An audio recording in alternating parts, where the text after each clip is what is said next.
without wasting time, I'm going to invite the director of the Health of Mother Earth Foundation, Comrade Nnimmo Bassey, is going to give us his welcome words and also set the tone for this meeting. I always like it when he sets the tone, because it's like, it says it's like for us Christians, spiritual atmosphere, everything, it's called to order and we know the way to proceed. Like I said, he's the director of Health of Mother Earth Foundation. It sits on the boards of many foundations and organizations. He's one of the laureates of the Livelihood Award. And in fact, if I want to go to introduce him, we won't leave, and he doesn't even like introductions. And so, without much ado, please, ladies, gentlemen, comrades, friends, allies, I hope there are no foes or enemies in this chat room or in any of the rooms. Let's welcome. You can just wave, Comrade Nnimmo Bassey. Welcome. Over to you, sir. Thank you so much, Marianne, and thank you, Joyce, for putting this together. It's a very important webinar and dialogue. We prefer to call it dialogue because we want to share ideas. And I want to thank the panelists, Lindsay, all the way from South Africa, Tat Feng from Uyo, I believe, and Jackie, who should be joining us shortly. Just a few words to welcome us to this meeting, to set the tone as Marianne asked me to do. A few days ago, I watched a short video produced by the North African Food Sovereignty Alliance, North African Network for Food Sovereignty. And they called it coronavirus, something coronavirus related, the video showing the solution, how to handle coronavirus. And what I learned from that video, which you can see on YouTube or on Facebook, is that we need to understand something before we can tackle it. You need to understand the basis, the source of a problem before you can tackle it. Otherwise, you look at the symptoms and wasting all your time and energy.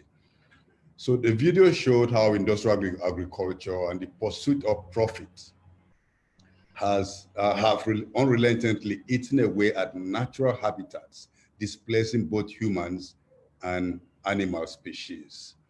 So some of those animals are natural hosts to pathogens, as you've heard over and over again, but these pathogens are harmful to humans. And it's clear that if we don't stop interfering with biodiversity, interfering with nature, then we're never going to sort out the problems. We're going to have more pandemics and more problems in the future. So and we also have to connect this conversation with climate change and many other problems. Industrial agriculture itself causes 80% of the deforestation we're seeing in the world today. It promotes land grabs, displaces family farmers and communities, and we just can't ignore this fact that what we think is producing food for us is actually displacing people, destroying livelihoods, and causing a lot of problems in the world today. Now, the pandemic, permit me to keep mentioning the pandemic because it's a time for us to really think about how we relate to nature, how we relate to our food, and how we must relate to what we do going forward. Now, a number of persons across the world have taken to gardening, because not just because they don't have anything else to do, but because they've been forced to reflect more on how they relate to the environment around them. I'm one of such people. I've taken to farming, to gardening, and it become a routine.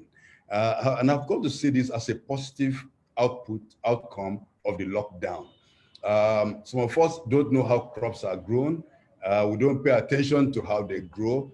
But nature really gives us to have great connection with crops, with the things around us, and it gives us the pleasure of knowing that what we are eating is wholesome and would not eat us. So connecting with nature and eating natural food is a very important way to build resilience, even against COVID-19, because your immune system is okay if your health is fine, you are eating the right kind of food, food becomes almost like medicine to you. But now, those who promote genetically modified crops, which you are going to hear about as this dialogue continues, they tell us that, well, you know, GMOs are things that you can choose or reject.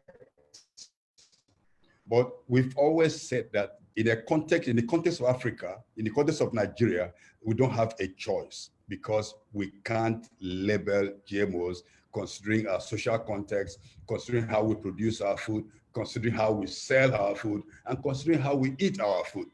I listened to a webinar yesterday where the Director General of the Nigerian Biosafety Management, National Biosafety Management Agency of Nigeria said, we don't regulate chemicals. Can you imagine that? He said, we don't regulate chemicals when he was asked about the increase in the use of toxic chemicals in the cultivation of crops. And there's some crops who are designed specifically for the application of these chemicals. And there are causing untold health impacts across in the areas of the world where those crops are cultivated. So to tell us you are not interested, you don't regulate chemicals, you don't care what chemicals farmers use, as long as they use GMO crops, they don't really care, and that labeling will make people choose. This is just a crass insult on Nigerians and a crass refusal to understand our food systems, totally objectionable. And we think that kind of response on a public space is obnoxious. Now, food is not a mechanical or chemical product from a factory or laboratory, and eating is a celebration. Don't you agree with me?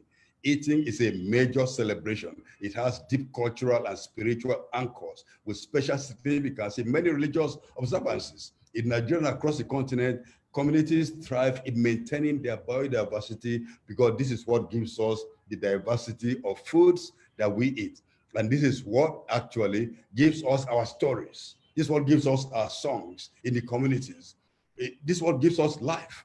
And because we engage in mixed cropping, which GMOs don't promote, we harvest a mix of fruits, tubers, vegetables, and all the things that just make life worth living, that makes quality life worth living. So we have to continually also consider the way we preserve our seeds in our communities. We preserve our seeds, we select the best, preserve them, we share them. We don't label our seeds. We don't have patent to life because life is not created by men. Life is not generated in the laboratory. And these are some of the things that we need to keep in mind when we talk about safety, when we talk about genetic engineering, when we're talking about artificial foods. You know, one of the things that makes people think that labeling, regulators and promoters think that labeling is enough is the industrial mindset. The industrial capitalist mindset has actually driven the world to the brink. And that mindset would take the world to where we don't want to go. And this kind of mindset that if I want to buy something, I'll go check the label, is a disconnect between people and food producers, between people and farmers, between people and food. And so this is a distancing. It's not a social distance because of COVID. This is the artificial distance created by industrial agriculture between consumers and farmers. And that is why those farmers who don't own those industrial farms end up being sharecroppers or even slaves on farms.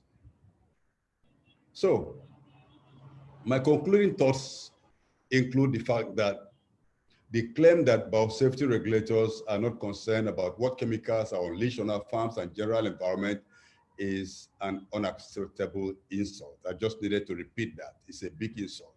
Now, in 2008, 400 experts from 110 countries they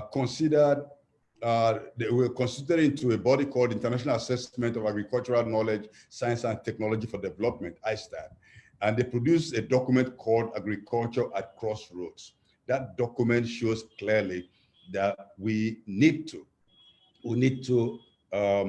if we are going to meet our food needs, maintain our health, maintain our rural economies, maintain our nutrition, reduce hunger, facilitate social and environmental sustainability, we need to do things in a different way.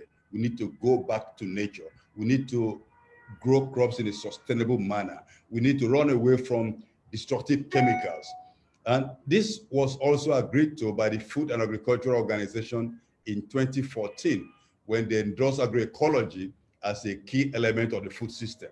Agroecology helps us to meet many sustainable development goals, including the one of eradication of poverty, that of hunger, which is number 2, ensuring quality education, number 4. Quality education includes knowing our environment, knowing our food, achieving gender equality, increasing water use efficiency, and so on and so forth. Of course, halting the loss of biodiversity. Now, we all know that COVID-19 is an opportunistic disease. There are grave sicknesses in persons who have underlying health conditions. Now, underlying health conditions abound in terms of where there's biodiversity erosion and pollution.